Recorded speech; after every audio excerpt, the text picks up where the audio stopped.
gran placer podernos ver hoy de nuevo, el sábado a las 12, en la Sabatina de Daniel, desde la página Las Memorias de Daniel.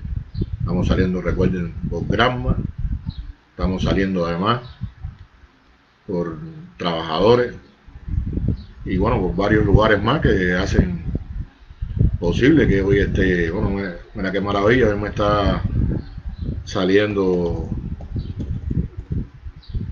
los comentarios, eso es muy bueno. Le voy a contestar aquí a los amigos. Buenos días, Anita, Juliana, Javier Torres, que siempre están. Feliz sábado para todos ustedes. Muy bueno, hoy tenemos la posibilidad de ver. Bueno, Matilde, buenas tardes, ya que hacemos buenas tardes. Si es la costumbre de decir buenos días en punto y seguimos. Bueno, estamos ya en el aire. Y en la medida, bueno, que se han ido sumando los siempre seguidores de las memorias de Daniel y de esta sabatina. Vamos a hablar de un tema hoy que es bien interesante, que es el tema de la tergiversación de la historia de Cuba. O sea, todos los empeños que se hacen por tratar de borrar la imagen de las luchas por la independencia, la imagen de sacrificio, la imagen de la Cuba revolucionaria, a través de una reescritura de la historia, desde los puntos de vista, desde la visión de los anexionistas, de los enemigos de la nación cubana, tratando por todos los medios de robarle el alma a Cuba. Ya vimos la transmisión pasada lo que se hace con la figura de José Martí. Me disculpa, me voy a acomodar un poquito aquí, voy a ponerme más cerca de la cámara. Muchas gracias, me disculpan el movimiento que tuve que hacer para acercarme, me ha puesto un poquito lejos, estaba incómodo. Zona que está Línea también, que se sumó como siempre, dando el apoyo a la página de las memorias de Daniel, que hace un trabajo muy bueno en la administración también de la página. Pero bueno, ahí se han ido incorporando. Le decía que vamos a hablar de un tema fundamental, que es el tema de la tergiversación de la historia de Cuba. Todos los empeños por borrar la trayectoria de Martí, por minimizar la acción de Martí, el pensamiento martiano, porque saben que quebrando eso, estarían quebrando el alma misma de la nación cubana. Por eso todo el esfuerzo que hacen por quitarle a Martí sus verdaderas esencias y dejarlo como un simple poeta desconocido, tratar de quitarle la esencia revolucionaria de Martí. Y es muy interesante también lo que están haciendo con la historia. Yo le digo a la gente, recuerden lo que ha pasado con la historia de la Unión Soviética. Vamos a dedicar un próximo programa a esa historia, la historia de la antigua Unión Soviética, que la han tergiversado de tal manera que es muy difícil identificar para cualquiera que no sea un conocedor del tema qué cosa es la verdad y qué cosa es la mentira. Es muy difícil saber exactamente qué sucedió. Estaba leyendo hace unos días, bueno, culpando a Lenin de fusilamientos, asesinatos y de carajo. Pero si lo primero que hace Lenin cuando llega a los bolcheviques al pueblo, lo primero que hacen los bolcheviques es eliminar la pena de muerte, que para la época era un paso extremadamente avanzado. Creo que fue de los primeros países en el mundo en proclamar y en hacer ley la prohibición de la pena de muerte. Y así tratan constantemente de tergiversar la historia de aquellos países a los cuales no les interesa, o la historia que no les interesa a los dueños del mundo que se conozca. Y contra Martí, en el caso de Cuba, la tergiversación de sus enunciados, del pensamiento martiano, como bien señala Matilde Ajuria, ha sido espantoso. Ha sido espantoso. Hay que ver la cantidad de cosas que se ha hecho tratando de minimizar la imagen de Martí, de convertirnos a Martí en nada. Y le decía, no solamente la figura de Martí, varias figuras históricas han sido víctimas de esos ataques, de esa tergiversación. La figura de Fidel, que es también clave en el alma de Cuba, como han tratado de tergiversar absolutamente la historia del general de ejército Raúl Castro, de tergiversar la historia de Fran País, la vida de Fran País, de Fructuoso Rodríguez, de muchísimas figuras que son figuras pilares de la nación cubana, o sencillamente gente que dio todo por Cuba y que forma parte de esa tradición de lucha del pueblo cubano. Yo quería también en este comienzo de esta transmisión felicitar a la Asociación de Amistad Italia-Cuba, que bueno, hoy durante 2 días, el sábado 29 y domingo 30 de mayo, está realizando una gran campaña en toda Italia contra el bloqueo, contra esa arma de guerra, porque el bloqueo es un arma de guerra del gobierno de Estados Unidos contra Cuba, y en todas las plazas de Italia, como dicen ellos, convocando a todas las plazas de Italia para gritar: basta bloqueo, no más bloqueo, eliminen el bloqueo contra Cuba. Aquí varios amigos italianos que han entrado, se han estado identificando de lo que está pasando en su ciudad, lo que está pasando en las plazas de su ciudad, ese gran movimiento que se ha generado en contra del bloqueo en todos muchísimos países, en todos los amigos, en todos los países amigos de Cuba, y a través de muchas asociaciones, organizaciones de amistad con Cuba. Siempre recuerdo los estrechos lazos que existen de amistad entre Cuba e Italia, y cómo esto comenzó precisamente en la historia que vamos a hablar hoy.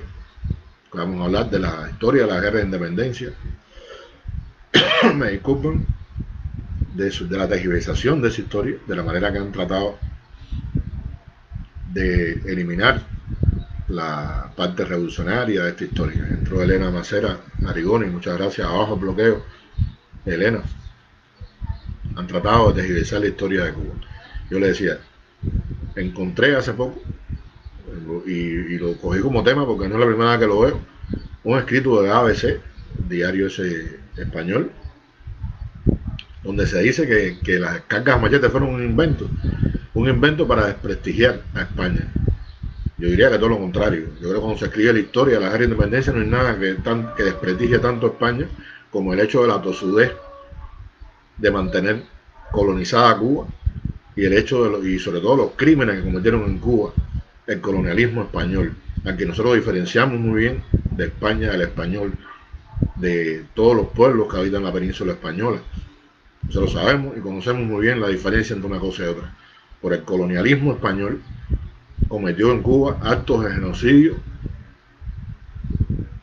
que claro que deshonran la historia de España, pero no fueron las cargas en machete ni el heroísmo de los soldados españoles. Yo desciendo de Mambises, soy tataranieto de Mambises y soy tataranieto de oficiales españoles también. Bueno, la historia se escribe así. Yo tuve oficiales Mambises entre mis ancestros, y tengo también oficiales españoles entre mis ancestros, militares españoles que vinieron a Cuba a pelear por la causa injusta de la colonia, por mantener el colonialismo en Cuba. Y si una cosa no se puede decir de las armas españolas en Cuba, es que los soldados españoles fueron cobardes. Por lo tanto, nunca el significado de la carga de machete utilizada por los mambises en Cuba se puede relacionar con actos de cobardía, con deshonra para España. Porque bueno, si fue por el valor de sus soldados, muy duro que pelearon, con mucho valor combatieron los soldados españoles en Cuba en defensa de la injusta causa del colonialismo. Y muchos españoles combatieron al lado de las filas mambisas. Muchos españoles se convirtieron en mambises, muchos ocuparon cargos de responsabilidad en el ejército mambí, el ejército libertador mambí. Esa es la historia de verdad, pero hay toda una campaña, libros escritos, historiadores, toda una campaña tratando de desacreditar las cargas al machete y, por supuesto, desacreditar la lucha de Cuba por la independencia, hablando del radicalismo revolucionario cubano como una especie de utopía irrealizable, producto de la mente calenturienta de un grupo de personas que se lanzaron a la manigua a destruir el país, a acabar con Cuba, a acabar con la riqueza de Cuba. Esa es la imagen que quieren presentar. Y bueno, por supuesto, las cargas machetes no tenían ningún valor, no tenían ningún valor estratégico. Ustedes hablan de las cifras, te echan manos estadísticas de todo tipo, pero la realidad es esto, bien clara, que nosotros sabemos muy bien cómo es, está en la historia, que es imborrable. Trata de desacreditar la invasión occidente. La invasión occidente fue citada por muchos de los más importantes generales y militares de la época como una de las hazañas más grandes de la historia. Y situó a Antonio Maceo y a Máximo Gómez entre los más grandes generales y tácticos de la historia. Entonces no se puede decir esas cosas.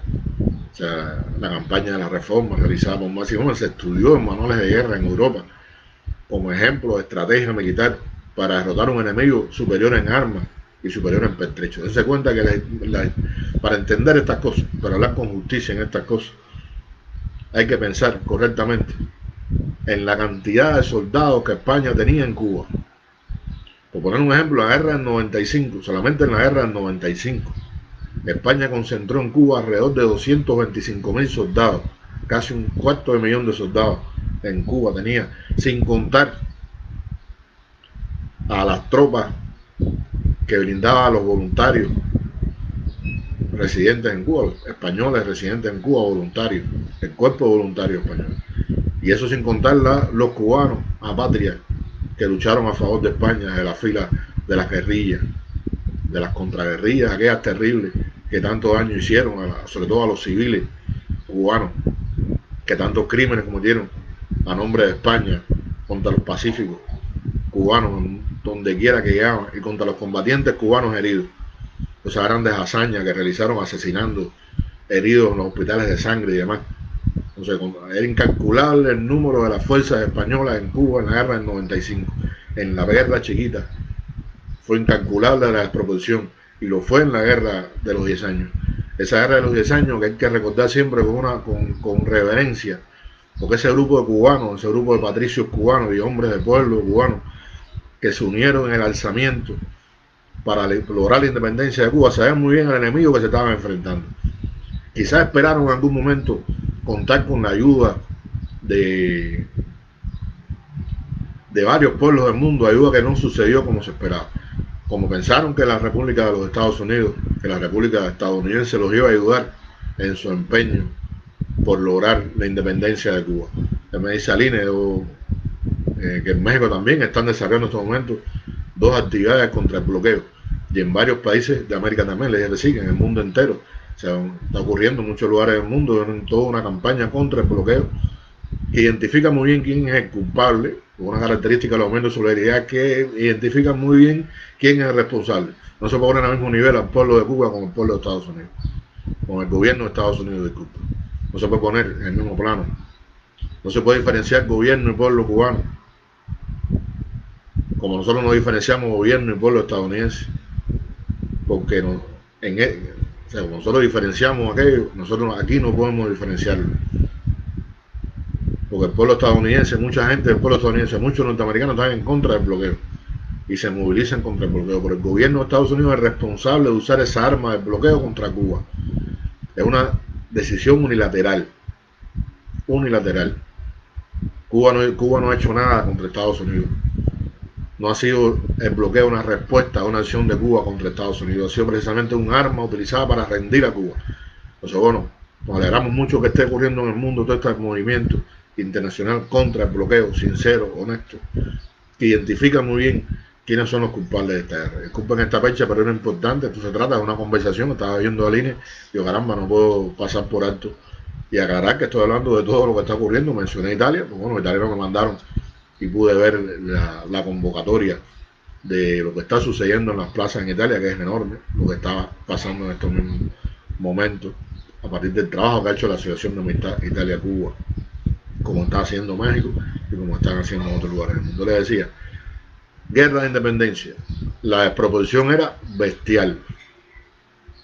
Y esos cubanos que se alzan pensaban contar con el apoyo que jamás ocurrió de la República Estadounidense. Estados Unidos no solamente no colaboró ni reconoció a la República en armas, no reconoció la guerra de independencia en Cuba, sino que apoyó en todo momento a España con armas, con pertrechos, persiguió las embarcaciones de los cubanos que traían armas a Cuba. O sea, Cuba tuvo que pelear prácticamente sin armas. ¿Y qué es lo que hace un pueblo? ¿Qué podía hacer el pueblo cubano desarmado? Que se había empeñado y había decidido que iba a acabar con la esclavitud, que iba a lograr la independencia absoluta de Cuba. Pues usamos nuestras armas de trabajo. Ahí estuvo la genialidad de Máximo Gómez, que supo el valor que tenía el machete y lo utiliza en la primera carga del machete que se realiza en Cuba. Vamos a hablar de eso en este espacio. Vamos a hablar de algunas de estas grandes cargas al machete que dice ahora la prensa esta del poder global capitalista que no existieron, y los tergiversadores de la historia que no existieron. Dicen que no. Vamos a ver las cifras. Por supuesto que las cargas machetes en Cuba no eran cargas como aparecen en las películas, en la guerra de los ingleses, el imperio británico en otros lugares. O sea, no se trataba de ese tipo de cargas machetes. No era una carga de caballería donde se paraba en fila frente al enemigo, los caballos, y entonces a una voz se lanzaban en fila. No se trataba de eso, eso hay que tenerlo claro. Los cubanos tenían que recurrir constantemente a la sorpresa como arma. Pues estas cargas de machete ocurrían de manera sorpresiva, cuando el enemigo no se lo esperaba. Se emboscaban las columnas españolas. Las columnas españolas se movían fuertemente armadas de ciudad a ciudad, de pueblo en pueblo, o persiguiendo a las tropas mambises. Los mambises lo que hacían era aprovechar el terreno, aprovechar la manigua, y desarrollaron una táctica de combate que era realmente terrible y eficaz. Porque de buena primera, cuando menos se lo esperaban los españoles, salían un grupo de caballos desbocados, disculpen, machete en mano, aquella gente, la mayoría esclavos africanos, de origen africano, cubanos ya, cargaban machete con aquellos caballos desbocados, aquellos machetes afilados, hombres jamás que dominaban la esgrima del machete, porque una cosa importante es que mucha de esta gente dominaban una esgrima muy particular que se hacía con el machete, que la aprendieron de los haitianos en Santiago de Cuba, en Guantánamo, en muchas regiones de Cuba. Los haitianos trajeron la tradición del uso del machete, de esgrima en machete, y los cubanos desarrollamos nuestra propia esgrima en machete, que era terrible, que hay un golpe que se hacía de abajo hacia arriba, que aterrorizaba a los españoles, aterrorizaba a los soldados y oficiales españoles. Ahora imagínense ustedes que ustedes van a una columna española fuertemente armada, con cañones, con armas de último nivel, en la guerra del 95 incluso con Mauser, armas de repetición modernas. Lo último que había un fusil en ese momento, facilitado precisamente por los Estados Unidos, muchos de esos pertrechos, contra un ejército harapiento que no tenía armas, que aquí iban a recurrir los cubanos, a la sorpresa, al conocimiento del terreno. Entonces, cuando menos se lo imaginaban, tenían arriba de ellos una carga en machete, no podían darle tiempo a los españoles a prepararse para resistir esas cargas.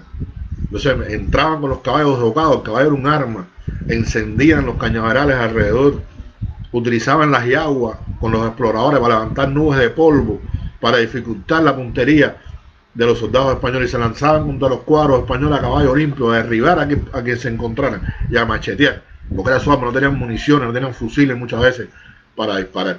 Y una exigua infantería, siempre con una escasez extraordinaria de balas, disparaba contra las fuerzas españolas. Y la táctica era quitarle las armas a los españoles, porque no hay otra manera de hacerlo. Entonces se atacaban fortines, se atacaban campamentos militares, se atacaban columnas de batimento, precisamente para poder abastecer a las tropas del ejército libertador. Y la sorpresa constituyó un elemento importantísimo en la victoria de las armas cubanas en la mayoría de esos combates. Y el valor de aquellas cargas fue extraordinario, porque decidió muchos combates importantes. Otro elemento que se habla es el tema del clima. No, mucha gente murió por el clima. Sí, el clima era un arma. Los pueblos en desventaja, los pueblos que saben, conocen su terreno y luchan contra un enemigo superior en medio, en riquezas, en poderío militar, claro que utilizaron el clima. Sí, ellos utilizaron el clima a su favor. Lo hizo magistralmente Máximo Gómez en la campaña de la Reforma, cuando vio que hizo moverse a los españoles por terrenos intrincados, insalubres. Supo valerse de las dificultades que tenía el terreno, del calor, de los mosquitos, de la fiebre amarilla, de las diarreas. Usaron todo contra aquel ejército mal aprovisionado, en el sentido de que trajeron a Cuba uniformes incorrectos, uniformes que no eran factibles para el clima de Cuba. Y eso también se unió a eso. Y claro que los mambises utilizaron el clima, utilizaron el terreno y utilizaron la sorpresa para derrotar al ejército español. Y vamos a hablar de algunas de las batallas más importantes. Es bueno mencionar para desmentir estas cosas. La primera carga en machete ocurrió en Cuba el 26 de octubre de 1868, en el marco de la Guerra de los 10 años, cuando fuerzas mambisas bajo el mando del mayor general Máximo Gómez atacaron a una tropa española, en lo que habría de ser la primera carga en machete en las luchas por la independencia de Cuba. Ni españoles ni cubanos habían conocido en Cuba la eficacia del machete como arma de guerra. Ahí se consagró para siempre, a partir del encuentro en los Pinos de Baire. El nombre de General Máximo Gómez se inscribió indeleble en la historia de Cuba. Y bueno,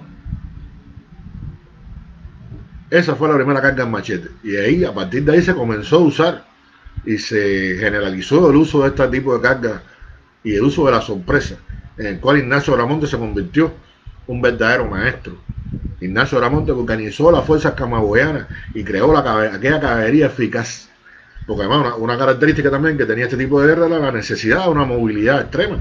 Cuando usted tiene arriba de usted miles y miles de soldados enemigos bien armados, usted necesita moverse con habilidad, de conocer la manigua, necesita atacar y esconder. O sea, ellos decían a los cubanos muerte y huye, sí, muerte y huye. Era lucha de guerrilla, la misma que hicieron los españoles contra Napoleón. O se les olvidó que fue el tipo de táctica que usaron contra Napoleón, que también los acusaba a los españoles, acusaba a los pueblos de España en ese momento de utilizar la táctica de muerte y huye. También los generales de Napoleón decían, ¿por qué no nos van enfrente? ¿Por qué no aparece? Pues claro, no tenían un ejército enfrente, tenían guerrilleros, tenían gente que actuaba usando la sorpresa conocedora del terreno para vencer al ejército de Napoleón. Eso mismo hicimos nosotros en Cuba. Aprovechar la ventaja del terreno y la sorpresa. Utilizar nuestras armas de trabajo, bien manejadas por aquellos, en su inmensa mayoría, soldados del ejército libertador que provenían de los descendientes africanos que habían sido esclavos y que sabían muy bien utilizar aquella herramienta de combate. Le decía que Aramonte, hombre extraordinario de la historia de Cuba. Aramonte medía 6 pies 2 pulgadas, tenía los ojos azules, según he leído en algunos libros.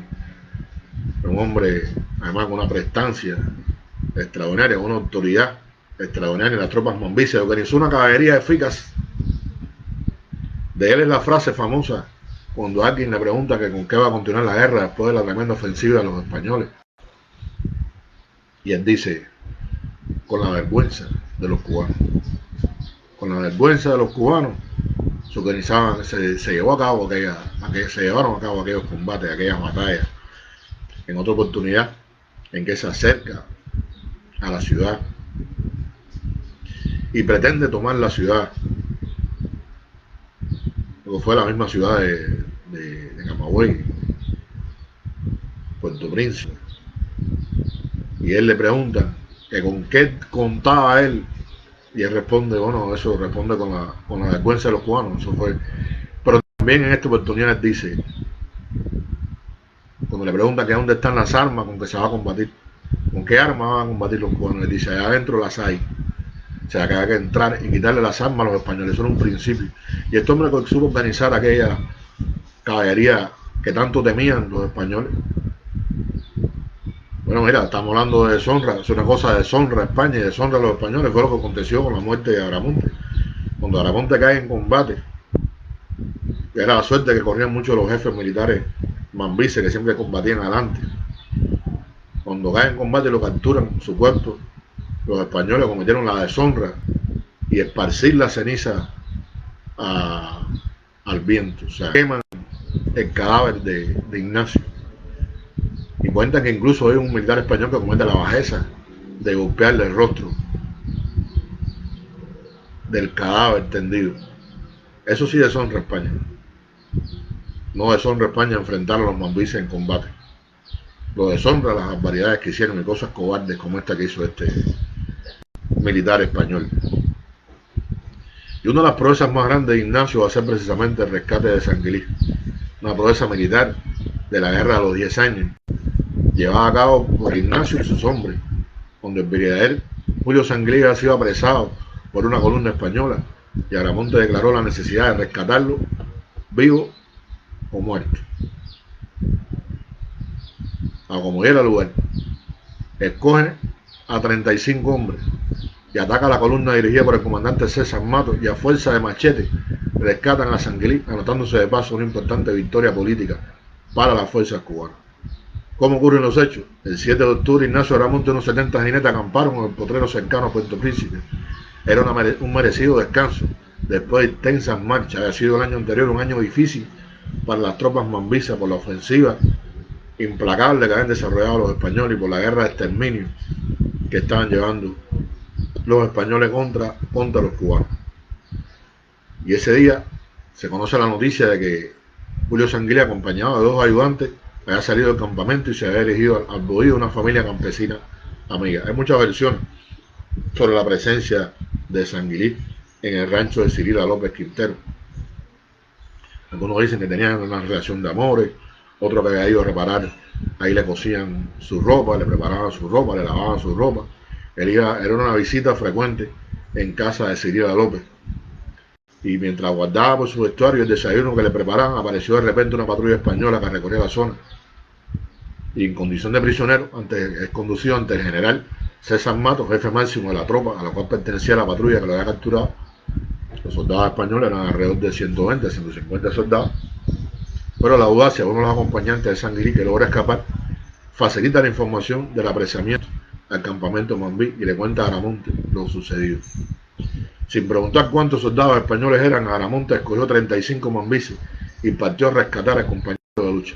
Ordenó a Henry Riff que siguiera el rastro del enemigo a marcha forzada, el que es divisado en la finca de Toño Torres o Pozo de la Esperanza, cuando transponía la cuenta del camino. A la vista del enemigo, el mayor dice a sus tropas: ahí, en aquella columna, va preso Sanguilí. Es necesario rescatarlo, vivo o muerto, o quedar todos allí. Al divisar el enemigo, y bajo el grito de huello de Aramonte, fue el primero en cargar el machete, mientras el capitán Palomino, uno de los ayudantes del brigadier, pidió ser el primero y que el resto de los hombres lo siguieran. Los mambises avanzaron machete en mano sobre sus enemigos, instalándose un combate cuerpo a cuerpo, y en medio de la confusión Sanguilí hizo correr al caballo en dirección a sus compañeros. Para advertir de su presencia, agitó el sombrero en la diestra gritando: ¡Viva Cuba libre! Aramonte, muy emocionado, estrechó en sus brazos al héroe rescatado. Más tarde, cuando se refería a lo ocurrido, decía a los mambises: mis soldados no pelearon como hombres, lucharon como fieras. El rescate del brigadier Sanguilí fue una prueba de lo que podía lograr utilizando pequeños grupos de mambises en este tipo de acción sorpresiva de combate. Además, elevó la moral combativa de las tropas cubanas y puso en ridículo al enemigo. Sin duda, una de las páginas, yo recuerdo cuando a nosotros nos enseñaban la historia y éramos niños, el rescate de Sanguilí ocupaba un papel importantísimo en la enseñanza. No sé cómo se contará ahora. Ahora se ha obviado un poco la narración de este tipo de anécdotas. Y yo creo que es muy importante porque toca la emotividad de la gente, toca la emoción de la gente, los sentimientos de la gente. Y entonces era para nosotros, yo leí no se sabe cuántas veces en los libros de historia de Cuba el rescate de Sanguilí y la historia de esta caballería aramontina, la mejor caballería de la contienda, y este ataque de muerte y huye, como dicen los españoles, tan efectivo, que sorprendió a la tropa española muy superior en número y en armas, y a machete limpio logra el rescate de uno de sus compañeros. Hay varias maneras de narrar esta historia. He escuchado muchísimas versiones. Es una versión, diferentes versiones. Dice que alguna que dice que los mambises atacaron por 2 lados de manera sorpresiva y no por una sola parte, sino por un solo lado, sino que cargaron contra al machete por las 2 partes, o sea, por 2 flancos de las tropas españolas. Dicen que los primeros que penetran la columna son alcanzados por las balas: Palomino, Henry Riff y Lee Guan, el chino, que es alcanzado por la bala. Palomino se lleva en claro al sargento, mientras el chino, de morón, sangrando, rescata al brigadier en la zanca de su caballo. El mayor queda atrás cubriendo a los rescatistas y las balas alcanzan a 2 mambises más, pero siguen montados. Solo uno cae, el vasco Rutinier, pero recoge el Visco de Júcaro en acción sin par. Los españoles quedaron boquiabiertos. Y bueno, la carga, por supuesto, tuvo el resultado que se esperaba y logran diezmar a la caballería española. Después, bueno, cuando ya se sabe que está el brigadier como a 2 kilómetros de distancia, pues en esta versión ellos logran entonces que se retiran de la macheteada y parten a celebrar la victoria. 15 bajas colonialistas quedan en el potrero.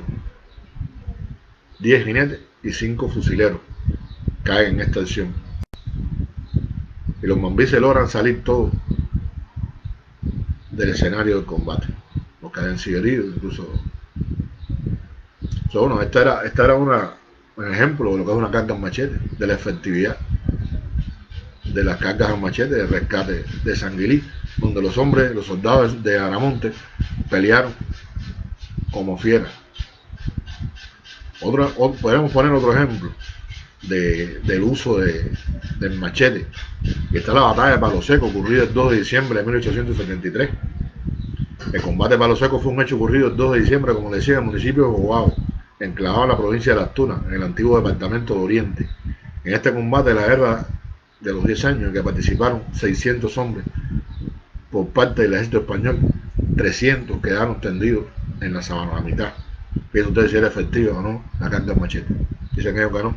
Una batalla de un ejército prácticamente desarmado contra un ejército con cañones y con todos los hierros, en el que el ejército enemigo pierde 300 hombres que quedan tendidos en la sabana. ¿De qué estamos hablando? ¿Es efectiva o no era efectiva las cargas de machete? Este combate que puso de manifiesto el talento militar del dominicano Máximo Gómez y evitó que un valioso botín de guerra cayera en manos enemigas y que mismo reforzara el menguado arsenal de las tropas mombisas. O sea, parte de la táctica, como le decía, que era apropiarse de los recursos enemigos.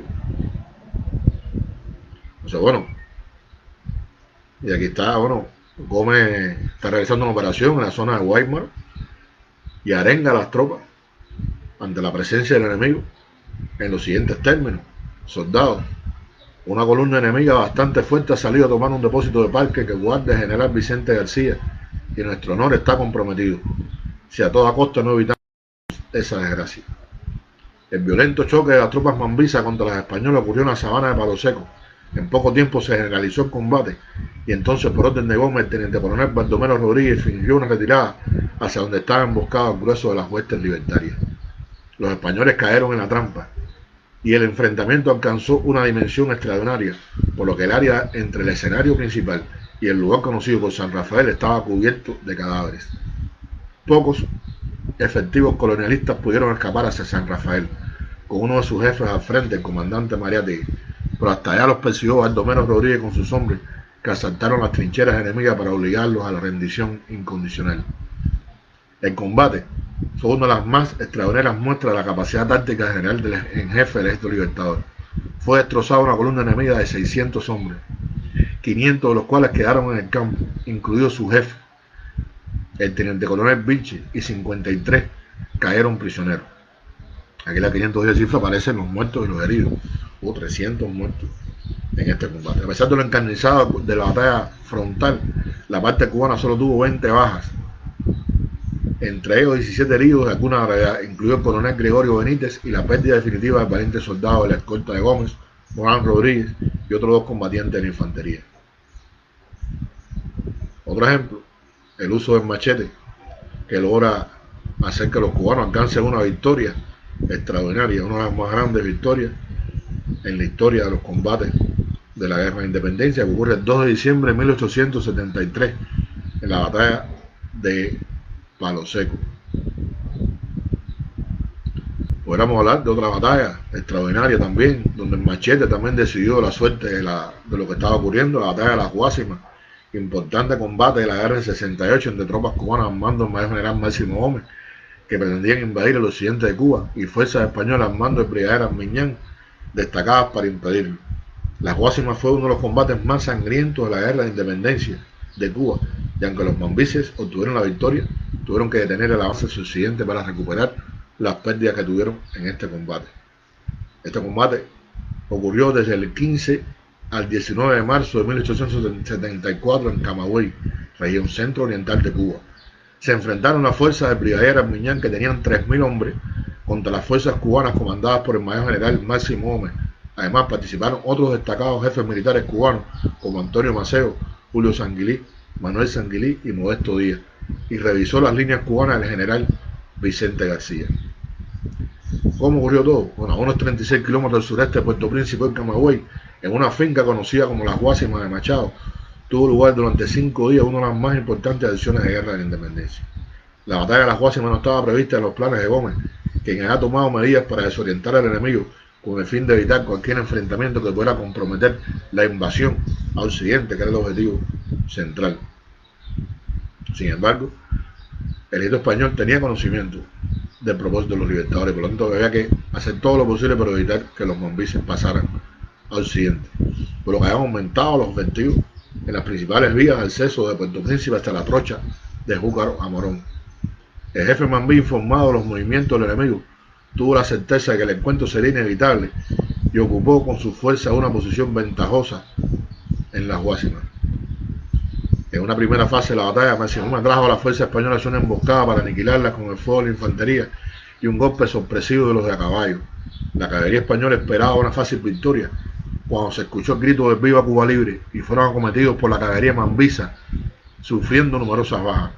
En un intento por decidir el combate a su favor, Gómez continúa con su propósito de inducir nuevamente a las fuerzas de la colonia a otra emboscada. Estos esfuerzos no tuvieron resultados esperados y los españoles siguieron fortaleciendo su defensa. En una segunda etapa de las acciones, el continuo hostigamiento de los cubanos aumentó las bajas y desmoralizó a los españoles, que no obstante lograron salir del cerco y buscar refuerzos. Gómez retornó al escenario de la acción principal y organizó el rechazo de un probable ataque. En la mañana del 19 de marzo, bajo el castigo de los cubanos, las columnas españolas iniciaron la retirada hacia Puerto Príncipe. Durante la fase de la batalla, Gómez tuvo que limitarse al hostigamiento del enemigo en su recorrido, pues la correlación de fuerzas era desfavorable. Pese a ello, los españoles sufrieron nuevas pérdidas en su precipitada marcha a la ciudad. Finalizaba así la batalla de las Guásimas.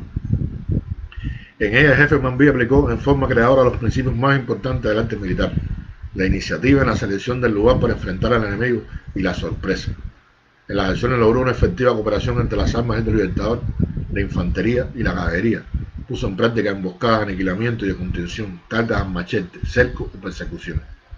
Según los testimonios de un oficial español, fueron días horribles, de combate con sed abrumadora, calores húmedos y de sofoco con mosquitos, todo unido a la imposibilidad de dar sepultura a tantos caídos.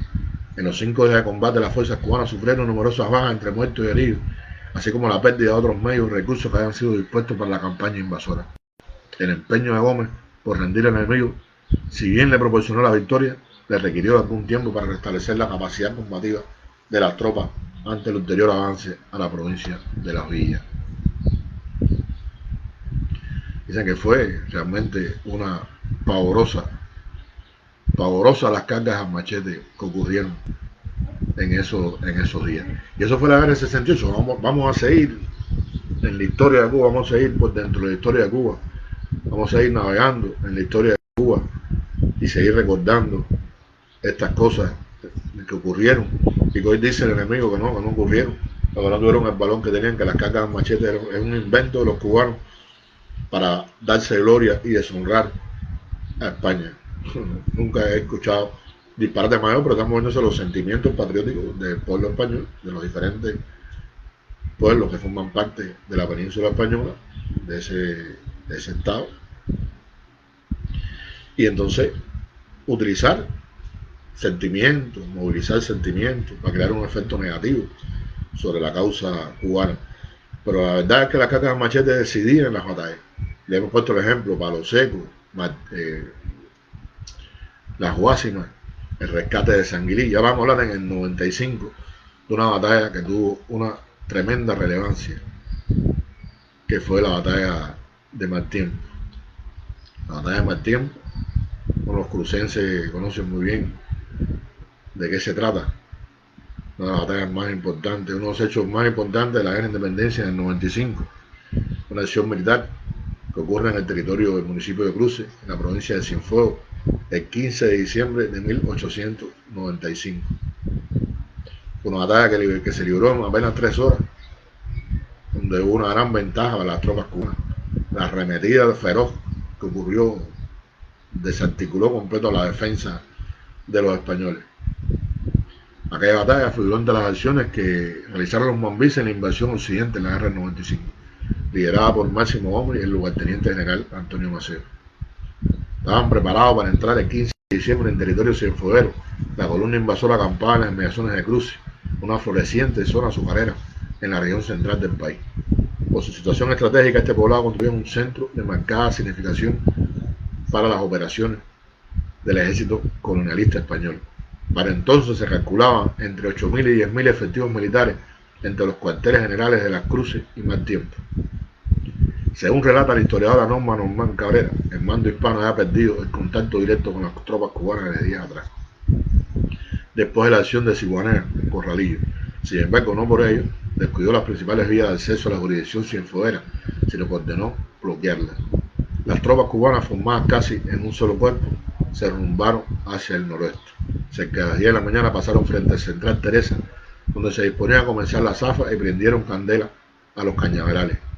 El ingenio contaba con una guarnición española, pero sus soldados contemplaron el incendio sin hacer fuego contra los mambises, quienes continuaron su marcha. Un campesino los alertó sobre la posibilidad de que en mal tiempo hubiera fuerzas españolas. No obstante, tras un breve intercambio entre Gómez y Maceo, este ordenó redoblar el fondo de la columna y expresó: entró la nave en alta mar.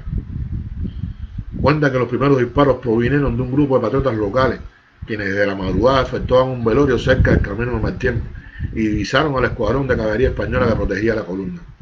Maceo oyó las detonaciones y ordenó cargar al machete. Como ocupaba la vanguardia junto a sus ayudantes y escoltas, fue el primero en lanzarse hacia la dirección de los disparos. Poco después se le unieron Máximo Gómez y Serafín Sánchez, que marchaban al centro, y el brigadier Luis de Feria, quien defendía la retaguardia. Según algunos diarios de campaña, cerca de las 11 de la mañana tuvo lugar el momento principal del combate, en el que cayeron secciones españolas completas frente a una de las cargas al machete más cruentas en el transcurso de la guerra. Hubo además otros instantes cardinales. Máximo Gómez ordenó la carga al machete y prendió fuego a los cañaverales que rodeaban la guardarraya por donde se aproximaban los españoles, quienes, envueltos en llamas, humo, hierro y plomo, se retiraron rápidamente al central. Hasta una locomotora que había llegado con un refuerzo de 500 soldados para atacar el flanco izquierdo de los invasores fue abandonada en la fuga y destruida por las tropas independentistas en 5 minutos. Manuel Piedra Martel, ayudante de Antonio Maceo y testigo de los hechos, escribirá más tarde: ni antes ni después de la campaña había el ejército español y sus soldados perder la moral y desorganizarse, pero en mal tiempo se mostraron colectivamente inconsistentes y faltos de valor individual.